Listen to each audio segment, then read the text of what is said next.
So now we will be discussing premature aging اور abnormal aging یا اس کو آپ قبل از وقت بڑھاپا کہہ لیں. ابھی لاسٹ ٹائم ہم نے بات کی ہے ڈیٹیل سے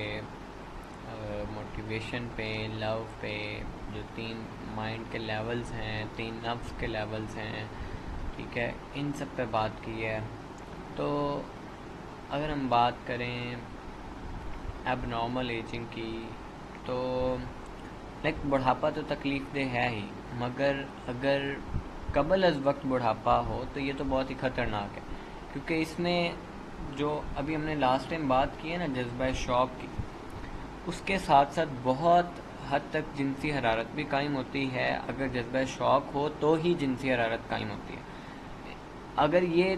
قبل از وقت یہ پروسیس ہو جائے تو یہ چیزیں ڈسٹرائے ہو گئیں. انسانی فوٹو فریم بگڑ چکا ہوتا ہے، بالوں میں سفیدی داخل ہو چکی ہوتی ہے، کچھ دانت قائم ہوتے ہیں، کچھ نزلے کی نظر ہو چکے ہوتے ہیں، آنکھوں پہ چشمہ لگ جاتا ہے، اکثر جو ہے وہ آلہ سماعت بھی لگ جاتا ہے، چہرے کی شکنیں پریشان کرتی ہیں اور جلد کی رونق کو کریموں سے، روغنیات سے واپس لانے کی کوشش کی جاتی ہے. بہرحال صحت کے قیام کے ساتھ کسی شاہد کے لیے مشہود بننا پڑتا ہے، ٹھیک ہے. تو ہم کیا کرتے ہیں، ہم اپنے قبل از وقت بڑھاپے کو روکنے کے ساتھ ساتھ اس کو چھپانے کی بھی بہت کوشش کرتے ہیں. کبھی تو کلر یوز کرتے ہیں، ہیئر کلر، کبھی آرٹیفیشل دانت لگوائے جاتے ہیں، خوبصورت کپڑے پہنے جاتے ہیں. ہر صورت میں اپنے آپ کو نوجوان بنانے کی جدوجہد کی جاتی ہے. لیکن ہمیشہ جو ہے انسان ایک مذاق نظر آتا ہے، بلکہ بعض حالتوں میں تو انسان کارٹون نظر آتا ہے، ٹھیک ہے. اور آپ دیکھیں عورتوں کی صورتیں تو اور بھی بڑا عجیب و غریب نظر آتی ہیں، بلکہ بعض اوقات تو ترس آنے لگتا ہے کہ ایسی صورت میں تیز رنگ کے وہ بھڑکیلے کلر، اسپیشلی ریڈ کلر پہنتی ہیں، ہاتھ پاؤں ناخنوں پہ مہندی، سرخی کے ساتھ چہروں کو بھی کریموں اور سرخیوں سے وہ لیپا پوتی کرتی ہیں. تو اس لیے ایسی موقع پہ کہا جاتا ہے کہ بوڑھی گھوڑی لال لگام. دراصل یہ بڑے عجیب منظر ہوتے ہیں کہ جن سے صاف ظاہر ہوتا ہے کہ انسان نے اپنی صحت کی پرواہ نہیں کرتے ہوئے اپنی جوانی کی نعمت کو بری طریقے سے برباد کیا، اور اب جب بڑھاپا آ گیا تو اس کو ایسے چھپایا جا رہا ہے. اب جوانی کی طلب ہے، لیکن جیسے جیسے اس کو قریب لانے کی کوشش کی جاتی ہے تو جوانی تو دور بھاگتی نظر آتی ہے. اور مزے کی بات یہ کہ ایسی حالت میں بھی ظاہر داری کی بے حد کوشش کی جاتی ہے، لیکن جو اصولی باتیں ہیں، اصولی جو اطوار ہیں، ان پر صحت کے قیام اور اس کو بہتر بنانے کا تعلق ہے، اس سے بے پرواہی جو ہے نا وہ انسان برتتا ہے. ایون اس کو پتہ بھی ہے کہ میں بوڑھا ہو گیا ہوں، تب بھی اپنی صحت کی بجائے اپنے جو ظاہر ہے اس پہ جو ہے نا وہ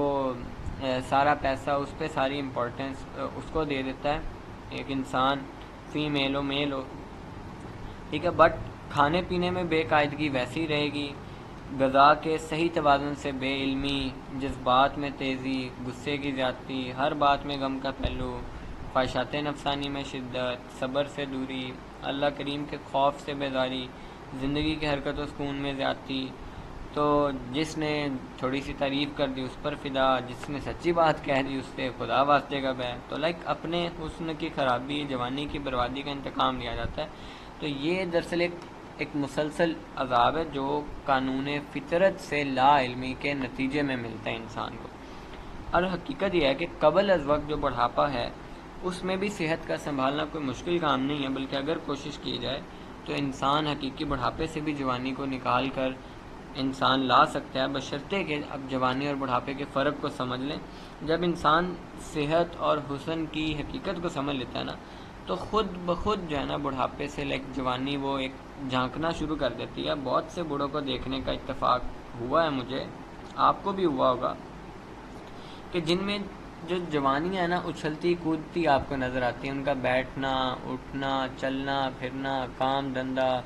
ہر حرکت و سکون میں وہ آپ کو ان کے اندر جوانوں سے بھی زیادہ انرجی ملے گی. ان کی گفتگو میں آپ کو مٹھاس ملے گی، ان کے انداز اور ان کی اداؤں میں آپ کو نفاست ملے گی. اور ایسے جو بوڑھے ہیں، ایسا بڑھاپا وہ تو دوسروں کے لیے رحمت بن جاتا ہے. تو اب ظاہری صورت میں تو انسان کی جوانی اور بڑھاپے کا ایک واضح فرق نظر آتا ہے، لیکن باطن کا جو فرق ہے نا وہ بہت کم لوگ جانتے ہیں، کیونکہ جوانی بڑھاپے کی طرف اس طرح سے غیر معلوم ایک طریقے پر بڑھتی ہے کہ انسان کو اس کا احساس اس وقت ہوتا ہے جب جوانی جو ہے نا بڑھاپے کی حدود میں قدم رکھ چکی ہوتی ہے، اور وہ اس حالت تک پہنچ جاتا ہے جیسے کسی نے سبز درخت کو کاٹ کر پھینک دیا اور اس درخت کی جو تازگی ہے وہ آہستہ آہستہ خشکی کی طرف تبدیل ہو رہی ہے۔ لیکن جو غلط فہمی میں مبتلا لوگ ہیں وہ بڑھاپے کی حدود میں پہنچ کر بھی اپنے آپ کو جوان خیال کرتے ہوئے اپنی صحت اور اپنی زندگی کے اصولوں سے بے پرواہی برتتے ہیں، اور اگر وہ قانون صحت اور اصول زندگی کے فطرت کے مطابق اب وہ اپنی زندگی کو اپنا لیں، اپنی زندگی میں وہ اصول شامل کر لیں، تو بڑھاپے میں بھی انسان جوانی کو بلکہ نوجوانی کو انجوائے کر سکتا ہے۔ اور اگر انسان کی عمر یہ فطرت کے اکارڈنگ گزرے تو یقیناً انسان اپنی طبعی عمر کے ساتھ ساتھ اپنے طبعی بڑھاپے کو پہنچ سکتا ہے۔ طبعی عمر میں انسان کا بچپن اور جوانی ہر چیز طبعی ہونی چاہیے، ورنہ عمر کا جو غیر طبعی ایک زمانہ ہے اس سے گزرنے کے بعد انسان کبھی بھی طبعی عمر کو نہیں پہنچ سکتا، ٹھیک ہے؟ جس کی مثال آپ ایک درخت کے بیج سے لیں کہ اگر بیج صحیح سالم تازہ ہے اور اس کو مناسب زمین اور ضرورت کے مطابق آب و ہوا مل گئی ہے اور ساتھ ساتھ اس کی پوری کیئر بھی کی گئی ہے، تو پھر یقیناً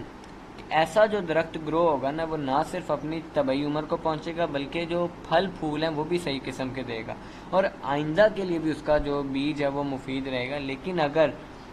بیج لگانے کے بعد سے درخت کی طبعی عمر تک اس کی نگرانی نہیں کی گئی تو اس سے پھر ہم امیدیں وابستہ نہیں کر سکتے، اور یہی صورت جو ہے نا انسان کی زندگی کی بھی ہے۔ اب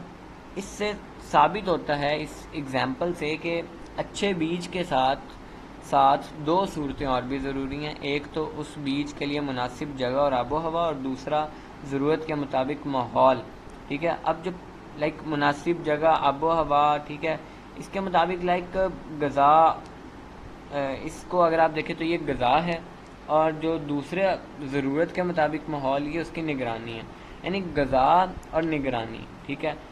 گویا ہر بیج بغیر مناسب غذا کے، بغیر ضرورت کے مطابق نگرانی کے پروان نہیں چڑھ سکتا۔ جہاں بھی ان تین صورتوں میں سے کسی ایک میں بھی فالٹ آ گیا تو بس وہ زندگی پھر وہ قائم نہیں ہوگی، اور اگر ہوگی تو ناقص اور غیر طبعی ہوگی۔ اور یہ صورتیں آپ نے تین چیزیں یاد رکھ لینی ہیں، ایک تو بیج، دوسرا غذا، اور تیسرا نگرانی، ٹھیک ہے؟ یہ تین چیزیں مین ہیں، اور لمبی عمر کو سمجھنے کے لیے ان تینوں صورتوں کو آپ میمورائز کر لیں۔ اب آپ دیکھیں انسان کی طبعی زندگی کے لیے بھی یہی تین فطری اصول کام کرتے ہیں، ٹھیک ہے؟ کیونکہ انسان کی زندگی بھی ایک بیج سے ہی شروع ہوتی ہے، ایک تخم سے شروع ہوتی ہے جس کو ہم نطفہ کہتے ہیں، سپرم کہتے ہیں، اور صحیح نطفہ، صحیح سپرم وہ ہے جب انسان پوری طرح بالغ ہونے کے بعد شادی کرے، میاں بیوی دونوں کی صحت بہت اچھی ہو، دونوں میں پیار اور محبت قائم ہو۔ اور جو لوگ ان پوائنٹس کو نہیں دیکھتے کہ میاں بیوی میں پیار محبت اور میاں بیوی میں حسن سلوک اور ان دونوں کی صحت اور پھر دونوں اچھے سے میچور ہیں، اگر یہ چیزیں نکال دی جائیں اور بس اپنا ایک خواہش پوری کر لی جائے، اور تو اس کے نتیجے میں جو بچہ پیدا ہوگا وہ کبھی بھی ہیلدی نہیں ہوگا اور وہ طبعی عمر تک نہیں پہنچے گا۔ لیکن اگر ان پہلوؤں کو مد نظر رکھ کے اگر جو ہے وہ اپنی ضرورت کو پورا کیا جائے، اپنی جنسی ضرورت کو، تو پھر بہت بینیفٹ ہوتا ہے، بچے جو ہے وہ بہت ہیلدی پیدا ہوتے ہیں اور وہ اپنی طبعی عمر کو بھی پہنچتے ہیں اور وہ ایک صحت مند زندگی گزارتے ہیں، جبکہ دوسری صورت میں نہ تو وہ اپنی طبعی عمر کو پہنچتے اور ہمیشہ بیمار رہتے ہیں۔ تو آپ یہاں پہ یہ چیز جان لیں کہ جو مرد کی منی ہے، جو میل کا سیمن ہے، ٹھیک ہے، وہ سپرم جو ہے وہ تخم کا کام کرتا ہے، ٹھیک ہے، اور جو عورت کی منی ہے، عورت کا جو سیمینل فلوئڈ ہے، ٹھیک ہے، عورت کی جو سیکریشنز ہیں وہ غذا کی صورتیں پیدا کرتی ہیں۔ اب جب نطفہ قرار پاتا ہے نا تو ایک زائگوٹ کہلے بن گیا، فرٹیلائزیشن ہوگی، نطفہ قرار پا گیا، ٹھیک ہے، تو ہوا کیا کہ جو مرد کا تخم ہے وہ اپنی غذا کے ساتھ مل گیا، ٹھیک ہے، یعنی اب بیج کو مناسب غذا جب مل گئی ہے، یعنی فیمیل میں اس نے قرار پا لیا ہے، تو تب اس کی گروتھ شروع ہو جاتی ہے، ٹھیک ہے۔ اب یہاں تک کہ عورت کی منی کا وہ ذرہ جو اس سے ملا تھا وہ ختم ہو جاتا ہے، پھر اس ذرے کو، اس نطفے کو عورت کے خون سے غذا ملتی ہے۔ تقریباً 10 ماہ تک ایک عورت اپنے پیٹ میں جو ہے اپنے بچے کو غذا پرووائڈ کر رہی ہوتی ہے اپنے جسم کے خون سے، ٹھیک ہے۔ اور اس کے بعد جو ہے بچہ جب پیدا ہو جاتا ہے تو وہ عورت کی گود میں اس کے دودھ سے غذا حاصل کرتا ہے، جو تقریباً 1.5-2 سال تک کا ڈیوریشن ہے۔ اس کے بعد بچہ باہر کی غذا کھاتا ہے جو زندگی بھر اس کے ضروری ہوتی ہے۔ اب ان تمام جو ادوار ہیں ان میں انسانی زندگی کے لیے جو غذا ہے اس کی نگرانی ہے وہ بہت اہمیت رکھتی ہے، اور تخم غذا اور نگرانی کی مثال آپ ایک چراغ سے بھی دے سکتے ہیں۔ بیج، ڈائٹ اینڈ اس کی کیئر، ٹھیک ہے، سپرم، ایگ اینڈ دین اس کی کیئر، ٹھیک ہے، اور زائگوٹ بننے کے بعد، فرٹیلائزیشن ہونے کے بعد اس کی پراپر اس کو نیوٹریشن ملتی رہے، اس کی کیئر ہوتی رہے، تو پھر ہی کہہ لیں کہ وہ چیز گرو کرتی ہے، اور پوری لائف سپین میں آپ کو یہ ملے گا۔ اس کو آپ ایک چراغ سے بھی سمجھ سکتے ہیں، اور یہ چراغ کی مثال ہی ہمارے جو ہے نا وہ اینشینٹ فزیشینز نے دی ہیں، لیکن اکثر لوگوں نے اس کو نہیں سمجھا، ٹھیک ہے۔ اب اس چراغ کی مثال کو پورے طور پر آپ ذہن نشین کرنے سے جوانی اور بڑھاپے اور لمبی عمر کا مسئلہ آپ کو آسانی سے سمجھ آ جائے گا، اور یہ بات ویسے بھی حقیقت ہے کہ ہر بات اور مسئلہ بغیر مثال اور دلیل کے دماغ فوراً قبول نہیں کرتا، تو اس لیے سٹوری ٹیلنگ کی فارم میں، ایگزامپلس کی فارم میں، لاجیکل ریزننگ کی بیس پہ آپ کو جو ہے نا دلائل پیش کیے جاتے ہیں، تب جا کے جو ایک انسان ہے وہ کسی کی بات کو ایکسیپٹ کرتا ہے اور ایک فلسفہ بنتا ہے۔ اب زندگی اور عمر اور جوانی اور بڑھاپے کے اثرات اور منزلوں کو سیدھی راہ دکھانے کے لیے چراغ کی زندگی اور اس کی روشنی دونوں ہی ہمارے لیے ہدایت ہیں اور حیات ہیں۔ اب آپ دیکھیں چراغ جو ہے، ٹھیک ہے، ایک مٹی کا دیا ہو یا پھر کسی دھات کا بنا ہوا ہو، یا آج کل کے دور کا بجلی کا بنا ہوا کوئی بلب ہو، ٹھیک ہے، لیمپ ہو، سب ہی چراغ کہلاتے ہیں، ٹھیک ہے۔ کوئی جو چراغ ہے وہ تیل اور بتی سے جلتا ہے، کوئی تار اور بجلی سے روشن ہوتا ہے، مقصد سب کا ایک ہے، وہ کیا؟ روشنی دینا۔ کوئی زیادہ دیتا ہے، کوئی کم دیتا ہے، اور شمع بھی ان میں ہی شریک ہے، مگر شمع کو اس لیے ان میں شامل نہیں کیا گیا کہ جب وہ ایک بار بن جاتی ہے، جلتی ہے، تو اس کی کوئی مدد نہیں کی جا سکتی، ٹھیک ہے۔ جبکہ اس کے برعکس جو باقی چراغ ہیں، ٹھیک ہے، ان میں ضرورت کے وقت تیل کا، بجلی کا اضافہ کیا جا سکتا ہے تاکہ روشنی کا سلسلہ قائم رہے۔ تو اب آپ یہاں پہ یہ چیز جان لیں کہ انسانی زندگی کا چراغ جو ہے نا وہ بھی بتی اور تیل سے روشن ہے، ٹھیک ہے۔ انسانی زندگی کا چراغ بتی اور تیل سے روشن ہے، یہ میں اگین ریپیٹ کر رہا ہوں، انسانی زندگی کا چراغ بتی اور تیل سے روشن ہے۔ اب یہ بتی ایک عام بتی نہیں ہے، بلکہ ایک بجلی کی ایک ویو ہے، ٹھیک ہے، ایک الیکٹرو میگنیٹک ویو ہے، ٹھیک ہے، جس کو حرارت گریزی کہا جاتا ہے۔ اور جو تیل ہے یہ ایک خاص قسم کی کہہ لیں کیمیاوی رطوبت ہے، ایک کیمیکل فلوئڈ ہے، میٹر ہے، جس کو ہم رطوبت گریزی کہتے ہیں، ٹھیک ہے۔ اب حرارت گریزی کی مثال آپ اس بیٹری سے بھی سمجھ سکتے ہیں جو ریل اور موٹر کے اندر رکھی ہوتی ہے، جس میں بجلی سٹور رہتی ہے، اور ضرورت کے وقت اس سے بتیاں روشن کی جاتی ہیں، یا اس سے موٹر اور ریل کی جو بجلی ہے اس کے انجن کو چلایا جاتا ہے، ٹھیک ہے۔ جس کا آپ اگر ایک دفعہ اسٹرکچر سمجھ لیں تو آپ کو کیا یہ بالکل کلیئر بات ہو جائے گی۔ لیکن کیا ہوتا ہے، ایک خاص قسم کی دھات میں پانی اور جو سلفر کا مکسچر ہوتا ہے، سولوشن ہوتا ہے، اس کو بھر دیا جاتا ہے، اس کے ساتھ پھر جو وائرز ہوتی ہیں الیکٹریسٹی کی پازیٹیو اور نیگیٹو وہ جوڑ دی جاتی ہیں، پھر اس کو ڈائمو سے جوڑ دیا جاتا ہے۔ جب ڈائمو چلتا ہے اور بجلی پیدا کرتا ہے تو بجلی جو ہے نا وہ اس سولوشن کے اندر جو واٹر اینڈ سلفر کا ہے اس کے اندر محفوظ ہوتی رہتی ہے، اور ضرورت کے وقت وہی بجلی جو ہے نا وہ جلنے کا کام دیتی ہے، اور یہی محفوظ بجلی حرارت گریزی کی صحیح مثال ہے کہ باڈی میں بھی ایسے ہی اسٹور رہتی ہے، ایسے ہی بنتی ہے، اور رطوبت گریزی کی صحیح مثال جو ہے نا وہ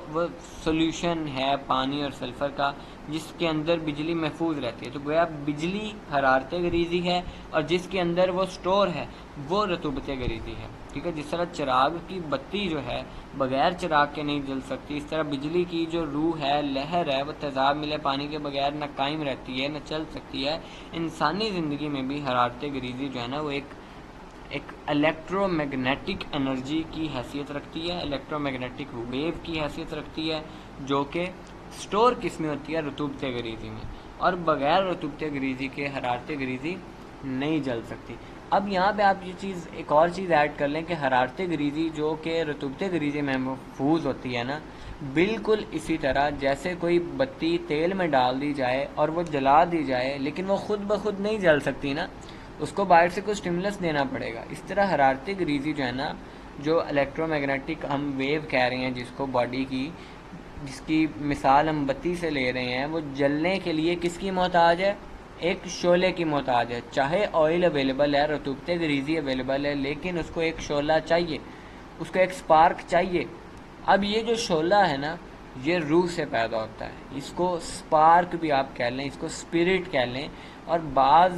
فزیشینز کو یہاں پہ ایک مغالطہ بھی ہوا کہ وہ روح کو ہوا تصور کرتے ہیں، ٹھیک ہے، اور اس کو ایک لطیف روح سے مشابہ دیتے ہیں، بالکل غلط ہے۔ روح جو ہے نا یہ ایک شعلہ ہے، ایک سپارک ہے جو بھڑک اٹھتا ہے، اس کو اس لیے اسپرٹ بھی کہا جاتا ہے، اس کو اس لیے ایسنس بھی کہا جاتا ہے، ٹھیک ہے۔ تو چونکہ مطلب ہمارے ہاں ایک روح پھونکنا ایک محاورہ ہے نا، اس عمل کی وجہ سے بھی ایک مغالطہ پڑتا ہے، اور روح کو ہوا کی طرح کا ایک چیز کنسیڈر کیا جاتا ہے، اگرچہ روح کی جو مشرقی اور مغربی تصورات ان میں بہت کچھ فرق ہے، اور جو روح کا معنی انگلش میں وہ اسپرٹ، ٹھیک ہے، بھی لیا جاتا ہے، مگر جو اسپرٹ ہے اس میں جو بھڑک اٹھنے کی خاصیت ہے نا، اس سے روح کا ایک پہلو تو ایکسپلین ہوتا ہے، ٹھیک ہے، اور دوسری دلیل جو ہے نا وہ ایک میٹر اور ایسنس کی ہے، ٹھیک ہے۔ اگر ان دونوں کی تقسیم کو جاری رکھا جائے نا تو آخر میں ان دونوں کا اختتام جو ہے نا وہ ایک شعلے میں ہوگا۔ تیسری دلیل ذرہ ہے، ٹھیک ہے، جو لائک ایٹم کے بعد ختم ہوتا ہے، جو بذات خود ایک شعلہ ہے۔ اور چوتھی دلیل قدیم آپ آیورویدک سائنس کو اسٹڈی کر لیں، جو 5 عناصر کو تسلیم کرتی ہے، اور ان کی پیدائش اس طرح سے تسلیم کرتی ہے کہ جو مٹی ہے اس کی پیدائش پانی سے، اور جو پانی کی پیدائش ہے وہ آکاش سے، مطلب یہ کہ وہ ایتھر سے، اور آگ اگر شعلہ ہے تو پھر تسلیم کرنا پڑے گا کہ جو ایتھر ہے نا، ایتھر یہ آگ کا سمندر ہے جو اس کائنات کے اوپر پھیلا ہوا ہے، اور جو ہمارا یونیورس ہے اس کا سلسلہ اس سے قائم ہے، جس کو ہم عالم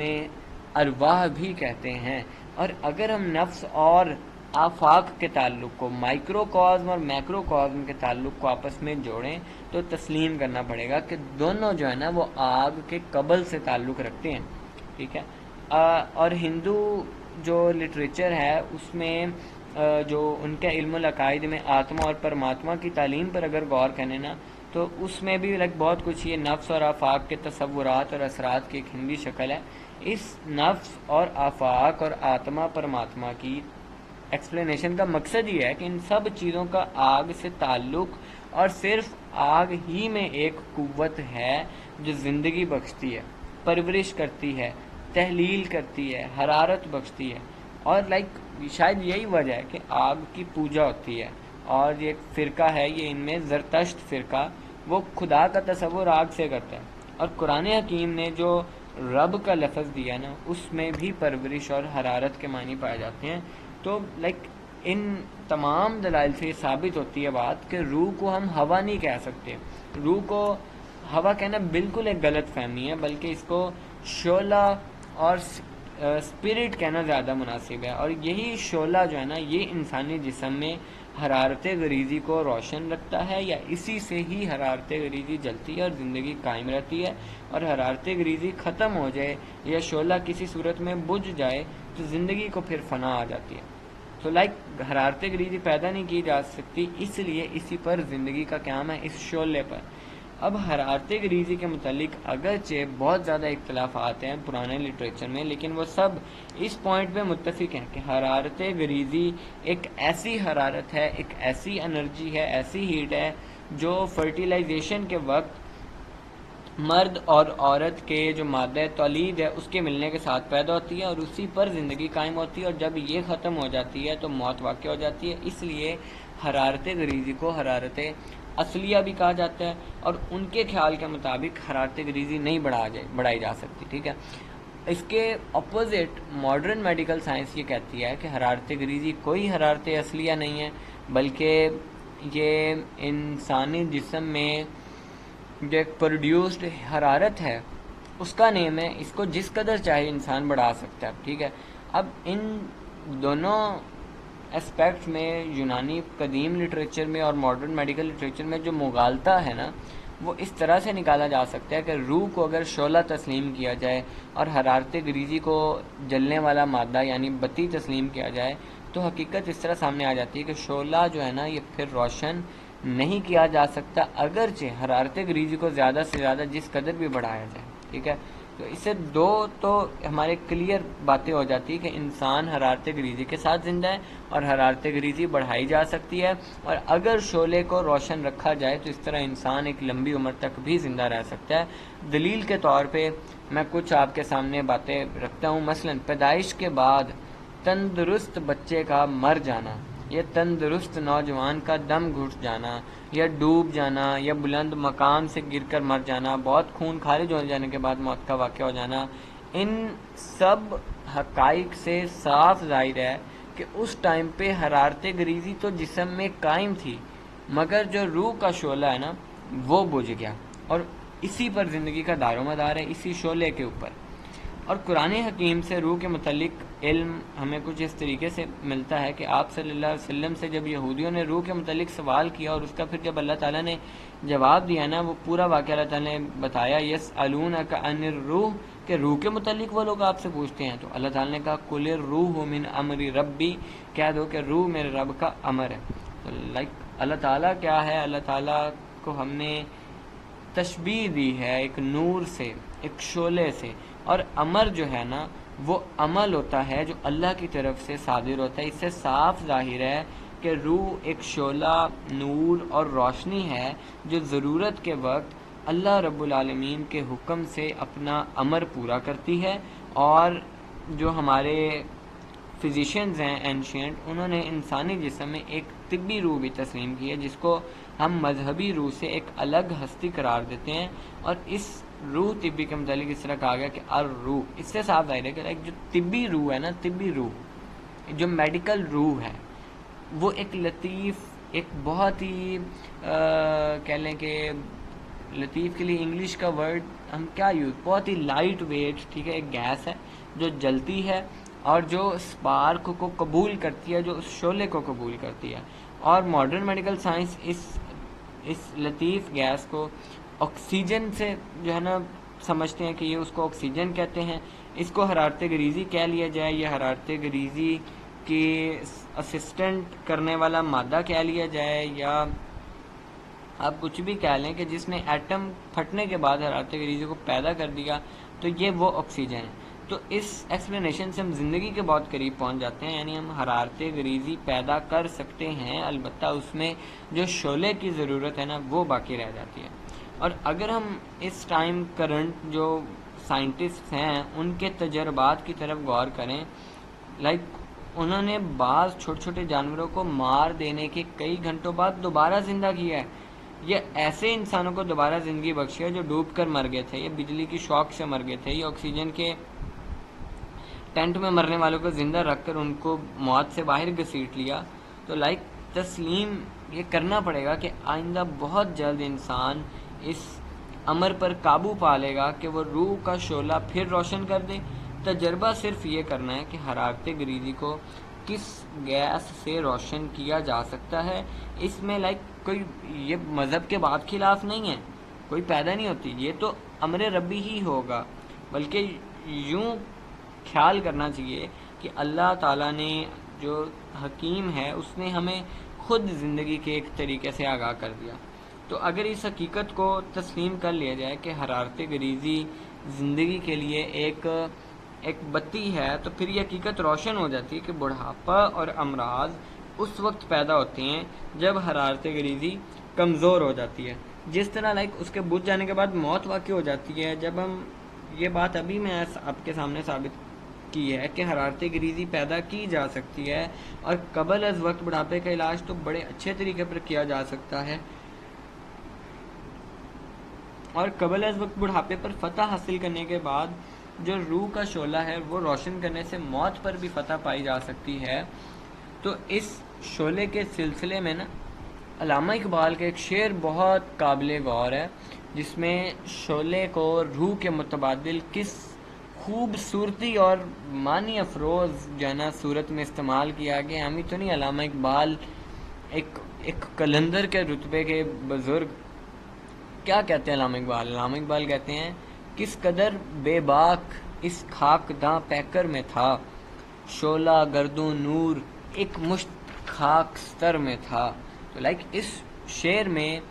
معنی افروز صورت یہ ہے کہ ایک طرف تو شعلے کو دل کے لیے استعارہ کے طور پر استعمال کیا، اور دل کیا ہے؟ یہ مقام روح ہے. اور دوسری طرف اس کو شعلہ گردوں نورد کا نام دیا، یعنی آفاق کا جز کہا ہے، جس سے نفس اور آفاق کے تعلق کو واضح کر دیا علامہ اقبال نے ایک شعر میں. اور یہی پوائنٹ میرا بھی ہے کہ روح ایک شعلہ ہے، اور اس کا تعلق آفاق کے ساتھ نفس اور آفاق کا تعلق کس طرح قائم ہے، یہ اس پہ پھر کبھی انشاءاللہ بات کریں گے. اس طرح آپ آفاق میں شارٹ کر کے آپ کو بتا دوں کہ آفاق یونیورس یعنی کہ، اور جو نفس ہے یعنی ہمارا مائکرو کازم، ٹھیک ہے، مائکرو یونیورس کہہ لیں، ان سائڈ یونیورس اس کو کہہ لیں. اور روح اور حرارت غریزی کو افعال کو سمجھا جا سکتا ہے کہ انسانی زندگی کے تمام جو افعال ہیں وہ ہمیشہ یونیورسل ہوتے ہیں، آفاقی ہوتے ہیں، اور اس کے اعمال کا فرق صرف اور صرف شرف، فضیلت اور شعور کے مطابق ہوتا ہے. اس کے بعد حرارت غریزی کا تعلق رطوبت غریزی سے کس طرح سے قائم ہے. اب رطوبت غریزی تو ایک اردلی میٹر ہے، ٹھیک ہے، جو حرارت غریزی کے لیے بطور غذا یوز ہوتا ہے، جو شعلہ روح سے جلتی ہے. تو حرارت غریزی کی طرح جو ہمارے اینشینٹ فزیشین گزر چکے، فلاسفرز گزر چکے، جس طرح حرارت غریزی کو حرارت اصلیہ کہا جاتا ہے، اس طرح رطوبت غریزی کو بھی رطوبت اصلیہ کہتے ہیں، جو کہ فرٹیلائزیشن کے ٹائم پہ قائم ہوتی ہے اور ایک مدت تک قائم رہتی ہے. اس میں کمی بیشی نہیں کی جا سکتی، اس لیے جوانی واپس نہیں آ سکتی اور موت کا علاج ممکن نہیں ہے. یہ پچھلے فلاسفرز کہتے ہیں، ٹھیک ہے، جس کے لیے دلیل یہ دی جاتی ہے کہ انسان کے جو اعضائے اصلیہ ہیں، جو رطوبت غریزی یا رطوبت اصلیہ سے تیار ہوتے ہیں، اگر ان میں نقصان واقع ہو جائے تو دوبارہ وہ بن نہیں سکتے. لیکن حقیقت یہ ہے کہ اس کنسپٹ میں بھی حرارت غریزی کی طرح وہی مغالطہ ہے، کیونکہ جب حرارت غریزی کی پیدائش ممکن ہے، جو کہ ایک آفاقی شے ہے، ٹھیک ہے، جیسا ابھی ہم ڈسکس کر چکے، تو رطوبت غریزی کی پیدائش بندہ پوچھے کیوں ممکن نہیں ہے، جو خالص ایک اردلی میٹر ہے. مطلب ہم تو ایک آفاقی جو میٹر ہے، ایک جو میٹر نہیں، جو آفاق کی چیز ہے، ہم تو اس کو بھی پروڈیوس کر سکتے ہیں دوبارہ سے، تو ہم ایک اردلی میٹر کو بھلا کیوں نہیں پروڈیوس کر پائیں گے. تو جب نطفہ قرار پاتا ہے نا، آپ دیکھیں جہاں تک مطلب اعضائے اصلیہ کا تعلق ہے، وہ صرف ایک بوند سے تمام انسانی جسم کو کیسے مکمل کر سکتے ہیں. جب مادہ تولید مرد اور عورت کا، ٹھیک ہے، مل کے ایک نطفہ قرار پاتا ہے نا، تو وہ 3 حصوں میں تقسیم ہوتا ہے. وہ نطفہ وہ فرٹیلائز ہونے کے بعد 3 پارٹس میں ڈیوائیڈ ہو جاتا ہے. ایک بنیادی اعضاء میں جو بیسک ہمارے آرگنز ہیں، دوسرا ہمارے حیاتی اعضاء میں مینز جو وائٹل آرگنز ہیں، اور تیسرا جو ہے بلڈ میں. تو بنیادی اعضاء میں بونز آ جاتے ہیں، لیگامنٹس آ جاتے ہیں، کارٹیلیجز، ٹینڈنز آ جاتی ہیں، اور اس کی جو اصل ہے، اس کا جو اوریجن ہے وہ کنیکٹیو ٹیشو ہے، ٹھیک ہے. اور جو وائٹل آرگنز ہیں، حیاتی اعضاء ہیں، ان سے جو اعصاب ہیں، ٹھیک ہے، ان کا جن کا مرکز دماغ ہے، عضلات ہیں جن کا مرکز دل ہے، ٹھیک ہے، غدد ہیں، گلینڈز ہیں جن کا مرکز جگر ہے. تو دل، دماغ، جگر، یہی تینوں جو ہے وائٹل آرگنز ہیں، جو کہ کہہ لیں کہ مسکولر، نروس اور ایپیتھیلیل ٹیشو سے تیار ہوتے ہیں. اب جن سے ٹیشوز بننے کے بعد اعضاء تیار ہوتے ہیں، اور جو خون کی بات کریں تو خون ایک مرکب، ایک کمپاؤنڈ عناصر اور اسی کے اندر روح طبی اور حرارت ہے، جس سے ہمیشہ بنیادی اور حیاتی غذا جو اعضاء ہیں ان کو غذا ملتی رہتی ہے. جس طرح ہڈی کے ٹوٹ جانے کے بعد اس کے جو سیلز ہیں وہ دوبارہ پھر سے بڑھ کر آپس میں جڑ جاتے ہیں، بالکل اسی طرح جو ہمارا گوشت پوست ہے، ہمارے غذا کے خلیے ہیں، ٹھیک ہے، گدد کے خلیے ہیں، گلینڈز کے جو سیلز ہیں وہ بھی بڑھ کر آپس میں جڑ جاتے ہیں. کمی صرف یہ پڑ جاتی ہے کہ ان کے درمیان ایک گرہ سی پڑ جاتی ہے، ٹھیک ہے، جس سے ان میں ایک وہ فرق آ جاتا ہے، جس وجہ سے ان میں نا وہ بجلی کی وہ جو لہر ہے وہ پورے طریقے سے اچھے سے نہیں گزر سکتی. اور دوسرا یہ کہ طبیعت جو تمام باڈی کی پرورش کی ذمہ دار ہے، کسی خاص عضو کی طرف انتہائی طور پر متوجہ نہیں ہو سکتی. اس لیے جو اعضاء کی دوبارہ ایک گروتھ ہے، دوبارہ ان کی نشوونما ہے، دوبارہ ان کا ارتقاء ہے، وہ ذرا مشکل ہو جاتا ہے، ٹھیک ہے.